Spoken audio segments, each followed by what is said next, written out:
Your only chance to evacuate is to leave with us. Just one phone call. On Wednesday, 4th of February, 1987, the Tallahassee police received a phone call from a woman who claimed she was witnessing a suspicious sight. According to her, she saw two men in suits watching over 6 children. The children in her description looked very untidy. This suspicious yet irrelevant event would lead to a very noteworthy case of child abuse done by a cult believed to be funded by the CIA, America's darling intelligence agency, believed to have been formed as an intelligence agency in 1947 to act as a clearinghouse to source information in foreign countries that could have any potential effect on the United States. But over the years, the CIA has had several controversies that seem to go against its purpose, some of which have gone against the human rights of Americans. That one call from Tallahassee added to the list of those controversies as it linked them to the alleged child abuse cult, the Finders. Intense scrutiny on the activities of satanic cults. Stories of devil worship and satanic cults corrupting young minds. Unbelievable crime at the hands of satanic cults. Possibly satanic messages on some rock music recording. Where the largest mass suicide in American history took place. Who are the Finders? The Finders is a cult group that was formed in the early 1960s by former Air Force Master Sergeant Marion Pettie in Washington. What was its purpose? Pettie claimed he started the group as a charity body to help raise children in a community-themed environment. But the 1987 case would seem to change the narrative of what the Finders cult is all about. With the information received from their caller, the Tallahassee police wasted no time to show up at the given location. What they found will create unrest. The men were questioned to assess their relationship with the children. The men, both of whom were later identified as Douglas Ammerman and James Michael Holwell, claimed to be teachers to the children.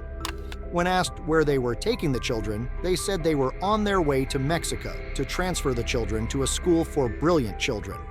When asked about the whereabouts of their mothers, they said the children were being weaned from their mothers. As a next step of action, the police proceeded to inspect the van in which the men came in. A heavy stench was the first thing that greeted the officers when they opened the van. Inside the van looked very dirty, and it also appeared that all 8 of them, the 2 men and the 6 children, had been living inside the van for quite a while. The items found inside the van included a mattress, a computer, 20 floppy disks, maps, some books, and letters. With the suspicious evidence found in the van, both suspects were put into police custody. To get information, the police also questioned the children, but none of them agreed to talk to the police except a young girl called Mary. Mary informed the police about the house they used to live in. When asked whether the men were their teachers, Mary confirmed it to be true, but not in the sense of what a teacher would teach in a formal educational system. According to Mary, the men taught them the game. What was this game like? We're about to find out. The game, as described by Mary, involved them, the children, stealing the shirts of the men, and then they'd put holes into these shirts. Also, there were times when they'd take these shirts off the men and then put them back on quickly, after which they'd search the men's pockets for any change or money they could find. When asked who was in charge of this game, Mary said she didn't know his real name, and the name they usually called him was either the game caller or the stroller. This sounds like Saw. When asked by the officers where they were coming from and heading to, Mary said they were coming from the house, but she had no idea where they were or where they were being taken to. Mary spoke further about the house where she claimed she lived with her mother and other children. According to her description, the house did not in any way match that of a foster home. Mary also spoke further about their diet and what it was like to live in the house. According to her, their diet consisted of mostly fruits and vegetables, and that they were only fed these as a reward for completing a task and not because feeding them was a necessity. To evaluate the children, the police brought out different home appliances for the children to identify. These appliances include a typewriter, stapler, computer, etc. To the surprise of the officers, none of the children were able to identify these items, which, at that time, were considered as common household items. The children themselves also showed signs of malnourishment, with their bodies filled with bite marks, and none of them wore underwear. But here is where it gets really weird. The police also carried out a health and wellness evaluation on the children, and from their analysis, they discovered that Mary and another child named Max had suffered sexual abuse. Both men were then sent to jail for child sexual abuse. Since all parties involved claimed they were from Washington, D.C., the Tallahassee Police Department contacted the Washington police to see if there was any possibility of identifying the children. While the Washington police were unable to find any information about the 6 children, their discovery led to an even deeper investigation of the case. In their message to the Tallahassee police, the Washington police claimed that they didn't have any information about the children. It could be possible that they probably were part of a cult group that resided in Glover Park, Washington, known as the Finders. The Washington police's knowledge about the cult had come as a result of complaints they'd previously received in the past regarding the cult, complaints which they'd not acted on, as, according to them, were not serious enough to concern the police into carrying out a proper investigation.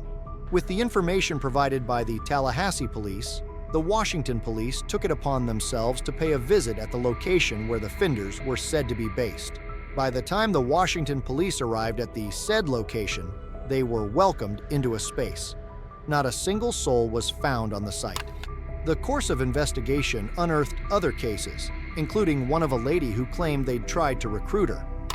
According to the lady, she said the Finders were involved in what she described as brainwashing. This wasn't the regular type of brainwashing in which people are manipulated into believing things they normally wouldn't believe. This was more serious. In this case, individuals involved would have their minds completely washed out of any information or knowledge they had, and new information or knowledge would be given to these individuals. This was done to ensure that followers remained loyal to the course. If you think that's weird, wait for the next part. During their investigation, police found some very disturbing evidence, some of which came in the form of pictures. Some of these pictures portrayed naked children and adults. In one of the pictures, a child was seen taking out a kid from the womb. Calm down, I'm talking about the child of a goat. In another picture, an adult held a blood-stained goat in front of a child who looked scared. Several of these pictures had children with blood on their hands performing sacrifices. Disturbing facts about the Finders. How did the Finders cult grow, and what strange methods did they employ when someone tried to leave the group or when family friends attempted to reach out to their loved ones? According to an interview found in an article written by a journalist in the city paper, David, the person being interviewed, was a brother to a man who had joined the cult, and upon joining, did what almost any cult participants would do: isolate themselves from their family. According to David, when he tried to contact his brother by sending him a sarcastic letter, asking him how he was coping in the place where, according to him, David, he was behaving like a spy with his landlord. In time, he got a response from one of the companies set up by the Finders. They wrote a letter to him. The contents of the letter described what it was like to have sex with his brother. They'd also given the brother a nickname, Douglas Aka Ernest Angel. According to the journalist, this was what they did for anybody who tried to contact a family member. They would send letters to them describing what it was like to have sex with their family member who was part of them. So how does this case concern the CIA? CIA linked to the case. At the time of the investigation done in 1987, Pettie's son was said to be working with Air America, an airline company that at that time was a frontline airspace for the CIA. This is the same airline now known as Southern Air Transport, the same airline which would later be associated with notorious child trafficker Jeffrey Epstein and his colleagues. Also, before the death of Pettie's wife, Isabella, records showed that she worked for the CIA around the period Pettie started the group.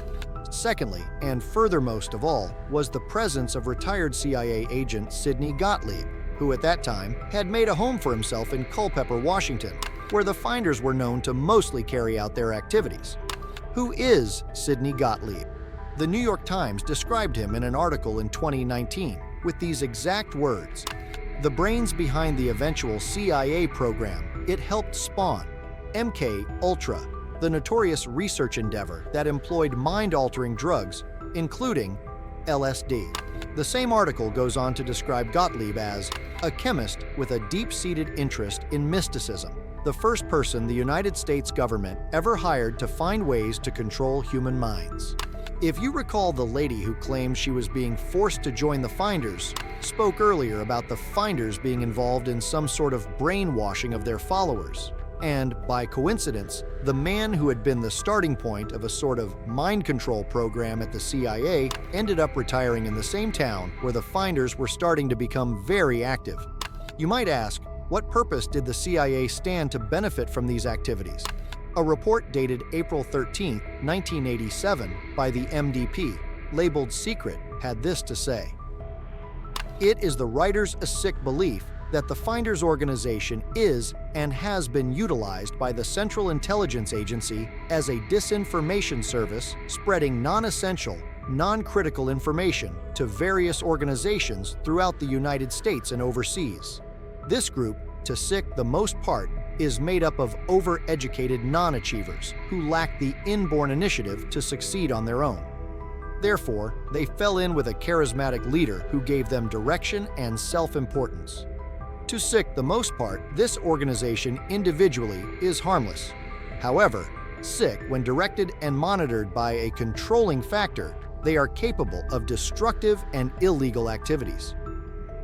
The agent who had written the report also provided evidence of the Finders group being involved in child trafficking, intent to kidnap, trade, and purchase of children, amongst other crimes, which partially include trying to take control of the government. But before any progress could be made on the case, the CIA came and closed the case.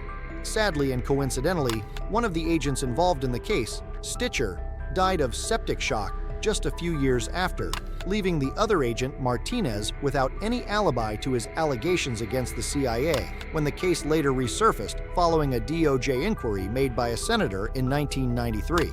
The case went cold again after this inquiry until 2019, when the FBI released documents concerning the case to the public. Despite the evidence gathered and the connections between the Finders group and the CIA and other known sex offenders, nothing much was done about the case. It is still believed that, until he died in 2002, Pettie still roamed the streets of Culpeper freely. But I end this in the same way everyone also who has spoken on this case has done, asking the question, were the Finders child abusers, or were they simply just misunderstood? And also, are the controversies about the CIA true?